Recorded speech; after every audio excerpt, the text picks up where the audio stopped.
Hey, my paisano, this is Super RJ. Well, guys, next week is the time when Halloween is get ready to come around the corner, right? And it has been a long time no seen, and long time no seen, isn't it? If you guys might be wondering where I've been all for a while, is because, well, ever since I dropped out of college, I decided to take some time off and do something I wanted to do ever since I graduated high school, and that's just get a job and have a normal life instead of attending one more school. But I'm back and I'm here to give out some of my few of my special Halloween reviews for this month of October. And I might gonna do some extra ones after Halloween, so be sure about that. So anyway, for today I decided to do a review of DC's The Joker.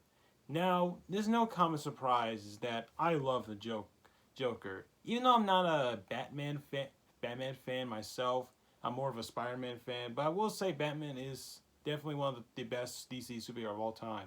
But the Joker is his arch enemy. The Joker is definitely one of the best comic book villains of all time. We all know him from the comics, the TV series, the anime series, the anime series, the one who voiced by legendary Mark Hamill, and let's not forget the himself in the, like I said, in movies.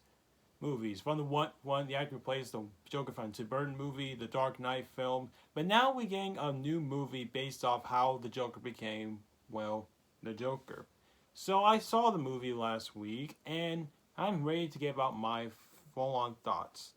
So the movie set around this local average man named Arthur Fleck, who works at a clowning business, but yet he also spent live his days in his mother's with his an apartment with his mother. But the movie mostly satirizing his tragic life, and that's basically what this whole movie is. Is that this focus? Well, the movie is mainly focusing on this man who has the uncontrollable addition of laughter. But I'll get to that in a second. So, what do I think of the story overall? I will say the story is really tragic. It might be one of the most tragic films I ever seen. I actually do kind of feel sorry for Arthur, aka the Joker, on what he's going for. Like we see him playing us as a clowning business, but yet everybody, whenever he tries to do his best, everybody always keep pushing him to the ground. It makes me feel sorry for him whenever his whole life.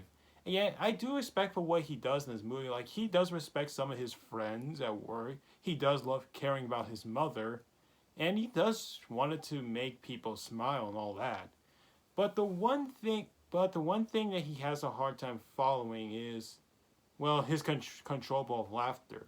And once again, he has a lot of struggle in life to get through. Like the fact he got fired from his job, his mother's and not feeling so well, and like I said, how the people treated him whenever keeps laughing for no forsaken reason, and how everybody else keep fun of him and what he's trying to do, trying to make people laugh. And I actually kind of like that.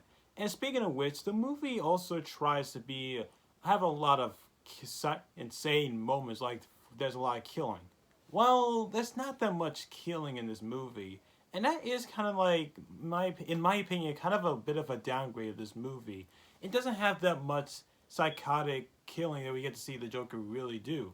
He only does some of these killing like 3 or 4 times. That's about it. But the most tragic thing that he ever does is something that I dare not gonna do here. But seriously, what Arthur do in this whole thing is really, like I said, really makes me feel sorry for this guy.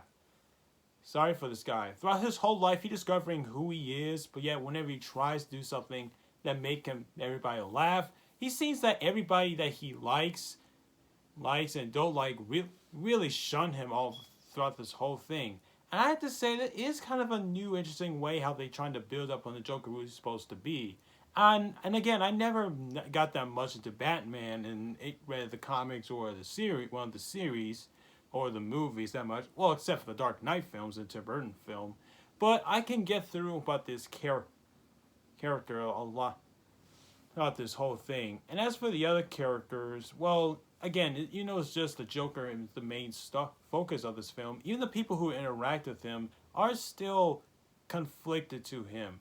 Like the fact they actually brought in Bruce's actual parent actual appearance into this. Like mostly Thomas Wayne, which that's what Bruce's father's name is. And I will have to say, the part with him being in this part of the Joker's story, is pretty sad. It's actually pretty shocking, I will admit. And that's basically what I'd say about him. Also, I wanted to talk about the actor who plays the Joker himself. And I'm sorry I forgot who the actor's name, but I will say he is definitely did a good job as playing as the Joker. Even though the movie is the origin of how Arthur became the Joker, I will say this guy, he did an incredible job. Feel like he reminds me of the Joker from the Dark Knight series, or heck, even the one from the Tim Burton film. He has a good, amazing performance. Even him trying to do some laughing and try to be all dark and mysterious whenever the darkness comes into the character's soul. He did improvement on his job. Even the other actors in the acting overall in this movie is pretty impressive for a rated R film about the Joker. And there's the climax of the film, and I have to say, the climax of this film is actually one of the most darkest things I ever seen in a rated R film. I mean, I've been not into rated R films before, but after seeing that scene, it really does make me feel like, yeah, this man has truly become the Joker that we all know. And like us, and way how this character, the Joker, keeps going through whenever he starts murdering people, and the way how he's saying a lot of people how he feel about the world, it makes the movie seem more a little bit interesting, to say at least. And that's basically all I have to say about that. So I really don't have much to say, folks. So all I have to say is that the Joker movie is a really good movie. The acting is good. The character, how he became the villain we all know and love, is actually good. The acting is good, and all it's just a good movie. Good movie, and I do recommend all of you to watch it. Sorry, I don't have much else to say about this whole review. I mean, I do want to talk about this film, but after watching it, I will say it's good, but I definitely don't have much to talk about it. So I'm giving the Joker, the 2019 Joker film, a 7 out of 10, which means it gets the Firefly medal. If you guys see the Joker, let me know in the comments below, and I'll see you guys in the next review. See you later, my paisanos.